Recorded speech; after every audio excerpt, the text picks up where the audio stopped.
Hello everyone, commerce अध्ययन में हम देखने वाले हैं कैपिटलाइजेशन। हम इसको डिटेल में समझेंगे कि ब्रॉड टर्म में किस तरह से इसको इंटरप्रेट किया गया है और नैरो टर्म में इसको किस तरह से इंटरप्रेट किया गया है। तो चलिए स्टार्ट करते हैं इस वीडियो को और देखते हैं कि क्या है कैपिटलाइजेशन। कैपिटलाइजेशन को फर्स्ट ऑफ ऑल हिंदी में हम इसको बोलते हैं पूंजीकरण करना। ठीक है, पूंजीकरण। So capitalisation is one of the important constituents of financial plan. हम सभी को पता है कि फाइनेंशियल प्लान क्या होता है। फाइनेंशियल प्लान अपने आप में एक ब्रॉड टर्म है और उसका ये एक पार्ट है। कौन? कैपिटलाइजेशन क्या है? एक घटक है। आप बोलते हैं ना कि किसी भी चीज़ का एक पार्ट होता है, एक अपना कंपोनेंट होता है, तो हम ये बोल सकते हैं कि कैपिटलाइजेशन जो है वो फाइनेंशियल प्लान का एक कंपोनेंट है या कंस्टिट्यूएंट से घटक माना जाता है। ठीक है, इसका एक घटक होता है और फाइनेंशियल प्लान क्या है? एक अपने आप में बहुत ही ब्रॉड टर्म होता है जिसमें सारे ही फाइनेंशियल जो भी आपका फाइनेंस से रिलेटेड चीज़ें होती हैं आप उसको इसमें शामिल करते हैं। ठीक है, फाइनेंशियल प्लान में कि बजट क्या होगा, बजट जो भी होगा उसमें कितनी इनकम है, कितनी एक्सपेंडिचर्स है, कहाँ पर कितना बजट यूज़ किया जा रहा है, ये सारी चीज़ें इसमें होती हैं फाइनेंशियल प्लान में। The term capitalisation has been derived from the word capital. ठीक है, तो ये जो कैपिटलाइजेशन वर्ड है कहाँ से आया है? कैपिटल से आया है। अब कैपिटल क्या है? It indicates the total amount of capital employed in a business. तो ये जो कैपिटल वर्ड है ये किसको इंडिकेट करता है? जितना भी अमाउंट हमने बिजनेस में लगाया हुआ होता है वो उसको इंडिकेट करता है। एम्प्लॉयड इन अ बिजनेस का मतलब यहाँ पे capital employed in a business. ठीक है, मीन्स वो अब कैपिटल अमाउंट जो बिज़नेस में काम कर रहा है। ठीक है, बिज़नेस को करने के लिए हमने यूज़ किया हुआ है वो क्या होता है? कैपिटल होता है। और कैपिटलाइजेशन वर्ड कैपिटल से लिया गया है। ठीक है, कैपिटलाइजेशन को हम ब्रॉड टर्म में समझते हैं कि क्या इसकी मीनिंग है, किस तरीके से इसको बताया गया है। ठीक है, अगर मैं यहाँ पर इन शॉर्ट आपको बताने समझाने की कोशिश करूँ तो कैपिटलाइजेशन क्या होता है कि टोटल जो भी लॉन्ग टर्म सोर्सेस होते हैं ना कैपिटल को कलेक्ट करने के लिए, उसका जो सम होता है, जो टोटल अमाउंट होता है वो कैपिटल होता है।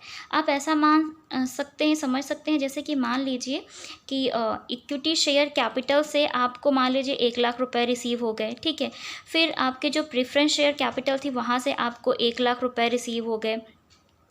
फिर आपके पास कुछ लॉन्ग टर्म लोन रहा होगा वहाँ से आपको कुछ 2,00,000 रुपए रिसीव हो गए। तो इनका ये जो टोटल आ रहा है ना 1,00,000 इक्विटी शेयर कैपिटल अमाउंट, फिर प्रेफरेंस शेयर कैपिटल अमाउंट 1,00,000, फिर लॉन्ग टर्म लोन अमाउंट 2,00,000 रुपए, तो ये टोटल कितने हो गए? 4,00,000 रुपए। तो इस 4,00,000 अमाउंट को हम क्या बोल सकते हैं कि ये क्या है? कैपिटलाइजेशन किया गया है कैपिटल्स का। ओके, यहाँ पे आपको कुछ भी दिखाई नहीं दे रहा होगा, मैं ऐसे ही बस आपको बोलकर समझाने की कोशिश करें कैपिटलाइजेशन होता क्या है।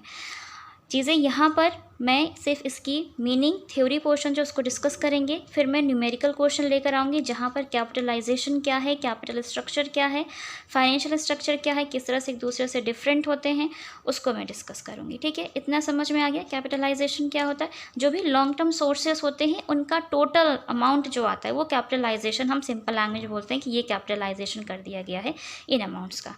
ठीक है, ब्रॉड इंटरप्रिटेशन ऑफ कैपिटलाइजेशन की अगर हम यहाँ पर बात करें, so capitalisation is a considered synonyms with financial planning. Synonym समझते हैं ना, सिनोनियम्स को हिंदी में बोलते हैं पर्यायवाची। पर्यायवाची शब्द या सिनोनियम्स वर्ड्स क्या होते हैं कि जो वर्ड होते हैं वो डिफरेंट हो सकते हैं लेकिन उन वर्ड्स की जो मीनिंग होती है वो सिमिलर होती है, एक समान होती है सबकी मीनिंग। ठीक है, तो जैसा कि मैंने बताया कि कैपिटलाइजेशन को फाइनेंशियल प्लानिंग के तरीके से यहाँ पर ट्रीटमेंट इसका किया जाता है, सिनोनियम के तौर पर लिया जाता है, लेकिन जो फाइनेंशियल प्लानिंग होता है ये क्या होता है? एक बहुत ही ब्रॉड टर्म में फाइनेंशियल प्लान। फाइनेंशियल प्लान का करने का जो काम होता है, जो प्रोसेस है, उसको आप फाइनेंशियल प्लानिंग बोलते हैं। और कैपिटलाइजेशन भी क्या है? एक प्रोसेस है। ठीक है, तो आप मान सकते हैं कि ये दोनों ज़्यादातर एक दूसरे के जैसे होते हैं। अब कैपिटलाइजेशन में किन पॉइंट्स को इंक्लूड्स किया जाता है वो देख लेते हैं।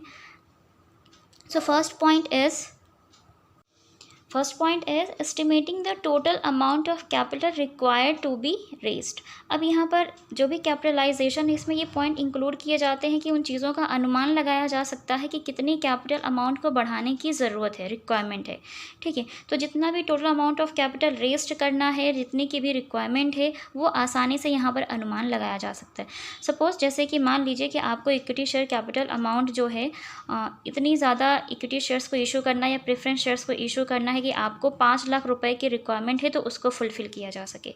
ठीक है, तो आप आसानी से कैपिटलाइजेशन के थ्रू एस्टिमेट कर सकते हैं। क्यों कर सकते हैं? क्योंकि मैंने बताया कि कैपिटलाइजेशन में क्या होता है कि टोटल जहाँ से भी कैपिटल अमाउंट रिसीव होती है जिन लॉन्ग टर्म सोर्सेज से, उनका आप टोटल निकालते हैं और उसको कैपिटलाइजेशन बोलते हैं। तो जब ये सारी चीज़ें आपके पास होती हैं तो आप एस्टिमेट कर पाते हैं चीज़ों को कि किस सोर्स से कितना अमाउंट हम वहाँ से रेज़्ड कर सकते हैं, मीन्स पैसे उठा सकते हैं, मीन्स शेयर्स को इशू करके वहाँ से हम कितना कैपिटल अमाउंट कलेक्ट कर सकते हैं। ठीक है, लॉन्ग टर्म लोन लेकर कहाँ से कितना अमाउंट कलेक्ट कर सकते हैं, मीन्स कैपिटल अमाउंट को हम बढ़ा सकते हैं। ठीक है, मीन्स जितनी रिक्वायरमेंट होगी उतना अमाउंट आप कहाँ से किस तरीके से ले पाएंगे, उठा सकते हैं पैसे, वो सारी चीज़ें आप आसानी से क्या कर सकते हैं, एस्टिमेट कर सकते हैं, अनुमान लगा सकते हैं। Second point is determining the type of securities to be issued for the purpose of raising such capital. ठीक है, आप ये भी डिटर्मिन कर सकते हैं। डिटर्मिन करने का मतलब होता है निर्धारण करना, निर्धारित करना चीज़ों को, मीन्स उन सिक्योरिटीज़ को, जो टाइप्स ऑफ सिक्योरिटीज़ मालूम होंगी आपको, जैसे कि बॉन्ड्स हो गए, शेयर्स, डिबेंचर्स, ये सारी क्या होती हैं, टाइप्स ऑफ सिक्योरिटीज़ होती हैं, जिनको इशू करने का जो पर्पस होता है वो कैपिटल को बढ़ाना होता है। ठीक है, कैपिटल अमाउंट को जब भी बढ़ाना होता है तो ऐसे में क्या होता है कि सिक्योरिटीज़ को मार्केट में इशू किया जाता है, ताकि जो हम जैसे लोग हैं या जो नॉर्मल पब्लिक है वो उनको परचेज़ करती है और कंपनी के पास क्या होता है, कैपिटल अमाउंट कलेक्ट हो जाता है। ठीक है, अगर आपने 11th-12th में शेयर्स पढ़ा है तो आपको मालूम होगा कि वहाँ पे शेयर कैपिटल कैसे आती थी। ओके, तो इस तरीके से जो कंपनीज़ हैं वो डिटरमिन कर सकती हैं कि जिस तरह से उनका जो उद्देश्य होता है सिक्योरिटीज़ को इशू करने का, क्या होगा, कैपिटल को बढ़ाना, कैपिटल अमाउंट को इंक्रीज़ करना। Okay, third point is determining the proportion of various types of securities. अब यहाँ पे अगर हम वेरियस टाइप्स ऑफ सिक्योरिटीज़ की बात करें तो आपकी जो वेरियस टाइप्स ऑफ सिक्योरिटीज़, जैसे कि मैंने बताया कि क्या हो सकती हैं, शेयर्स, बॉन्ड्स, डिबेंचर्स या फिर लॉन्ग टर्म लोन्स। ठीक है, तो किस प्रोपोर्शन में है, जैसे कि टोटल अमाउंट जो आया आपका, ठीक है, कैपिटल स्ट्रक्चर फाइंड आउट करते हैं, टोटल अमाउंट फाइंड आउट करते हैं। टोटल अमाउंट फाइंड आउट करने के बाद हम देखते हैं कि उस टोटल में से कितना अमाउंट प्रेफरेंस शेयर्स कैपिटल का है, कितना अमाउंट इक्विटी शेयर कैपिटल से रिसीव हुआ है, कितना अमाउंट लॉन्ग टर्म लोन का है। ठीक है, तो वो प्रोपोर्शन डिसाइड कर सकते हैं आप आसानी से, उसको भी क्या कर सकते हैं, डिटरमिन कर सकते हैं, उसका भी निर्धारण कर सकते हैं। क्लियर हो गए होंगे ये सारे पॉइंट्स कि क्या है आपका कैपिटलाइजेशन। ठीक है, ये 3 पॉइंट्स इंपॉर्टेंट होते हैं जिनको इंक्लूड किया जाता है। Such meaning of capitalization is considered misleading because the type of securities and their proportion is studied under a separate term known as capital structure। ठीक है, तो कभी कभी क्या होता है, जब भी हम कैपिटलाइजेशन को हम पढ़ते हैं, उसको कंसीडर किया जाता है, तो कभी कभी उसका गलत तरीके से मतलब समझ लिया जाता है। क्योंकि होता क्या है कि सिक्योरिटीज़ के जो टाइप्स होते हैं और उसका जो प्रपोर्शन होता है, उसकी जो स्टडीज़ की जाती है ना, उसके बारे में जब आप प्रॉपर स्टडी करते हैं, चीज़ों को जानते हैं, तो उसको हम बोलते हैं कैपिटल स्ट्रक्चर। ठीक है, तो उस कैपिटल स्ट्रक्चर में ही हम पहले टोटल अमाउंट्स ऑफ कैपिटलाइजेशन कर लेते हैं, फिर जो भी टोटल अमाउंट, जैसे मैंने पहले बताया कि preference equity shares capital, equity share capital 1 lakh है, प्रेफरेंस शेयर्स कैपिटल 1 लाख है, 2 लाख लॉन्ग टर्म लोन आ गया, 4 लाख आ गया।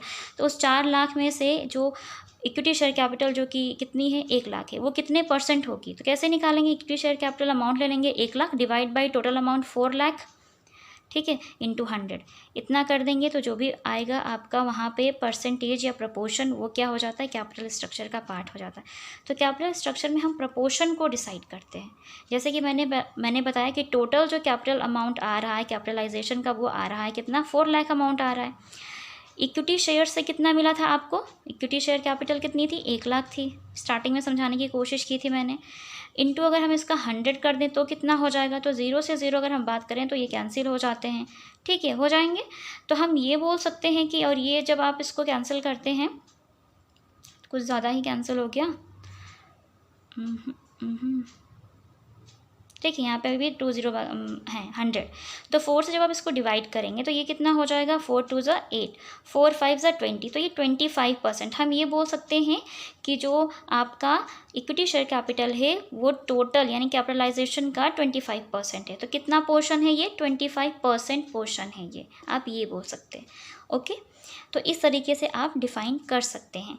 तो इसकी जो स्टडीज़ की जाती है वो कैपिटल स्ट्रक्चर में की जाती है, और कभी कभी बहुत ज़्यादा मिसअंडरस्टैंडिंग क्रिएट हो जाती है कैपिटलाइजेशन में और कैपिटल स्ट्रक्चर में। सो कैपिटल स्ट्रक्चर क्या है? टोटल अमाउंट को प्रेजेंट करता है, टोटल कैपिटल जो भी जहाँ जहाँ से भी आएंगे लॉन्ग टर्म सोर्सेज से, उनका कैपिटलाइजेशन किया जाता है।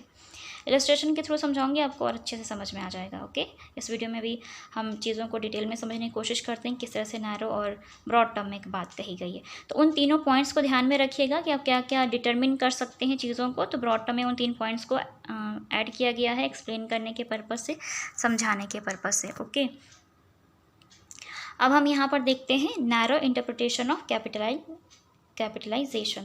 The term capitalization refers to the process of determining the quantum of long-term funds a firm required.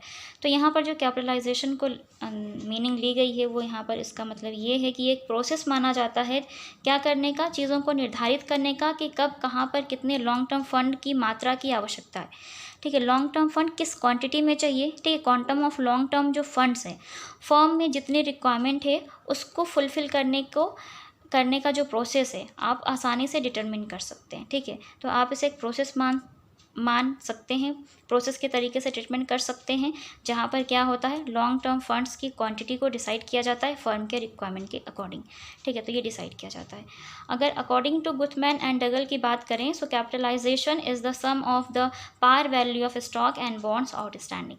तो उनके अकॉर्डिंग यहाँ पर बात हुई है कि जो भी स्टॉक समझ रहे हैं, शेयर्स वगैरह हो गए, उन स्टॉक की पार वैल्यू समझते हैं। जैसे कि मान लीजिए अगर 200 रुपये का एक शेयर है तो 200 रुपये में ही इशू होगा। ठीक है, पार वैल्यू, तो उनका जो टोटल होगा sum of the par value of stock, sum का मतलब होता है टोटल अमाउंट, उसका टोटल अमाउंट, साथ में जो बॉन्ड्स आउटस्टैंडिंग रह गए हैं, जो बचे हुए हैं, जो अभी तक जिनका पैसा नहीं मिला है। ठीक है, आउटस्टैंडिंग या जो भी बॉन्ड्स का पैसा है वो आपको मिलने वाला है। ठीक है, कंपनी को मिलेगा, तो उनका जो टोटल अमाउंट होता है हम उसको बोल सकते हैं कैपिटलाइजेशन। ठीक है, sum of the par value of stock and bonds outstanding.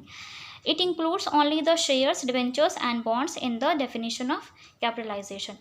Capitalization के terms में सिर्फ और सिर्फ शेयर्स को, डिबेंचर्स को और बॉन्ड्स को ही इंक्लूड किया जाता है and excludes the reserve and surpluses. यहाँ पर जो सरप्लस या रिजर्व होगा इन अमाउंट को क्या किया जाता है, इग्नोर कर दिया जाता है। किसके टर्म में? कैपिटलाइजेशन के टर्म में। सिर्फ 3 चीज़ों को शामिल करेंगे, शेयर्स, डिबेंचर्स एंड बॉन्ड्स। तो ये भी ध्यान रखिएगा, कैपिटलाइजेशन में जो नैरो टर्म की बात की गई है इंटरप्रिटेशन की, उसमें सिर्फ 3 चीज़ों को इन्होंने रखा हुआ है। तो इस तरीके से हम कह सकते हैं कि जो आपका कैपिटलाइजेशन है उसकी मीनिंग को इस तरीके से डिफाइन किया गया है। मुझे यकीन है आपको सारे पॉइंट्स अच्छे से समझ में आ गया हो कैपिटलाइजेशन क्या होता है। नेक्स्ट वीडियो में हम बात करेंगे कैपिटल स्ट्रक्चर की। क्या कैपिटल स्ट्रक्चर क्या होता है उसको मैं एग्जांपल के साथ समझाने की कोशिश करूंगी। Capitalisation, capital structure and financial structure में डिफरेंस क्या होते हैं। ओके, आज की वीडियो में इतना ही, मिलता है नेक्स्ट वीडियो में। तब तक के लिए take care and thank you so much for watching this video.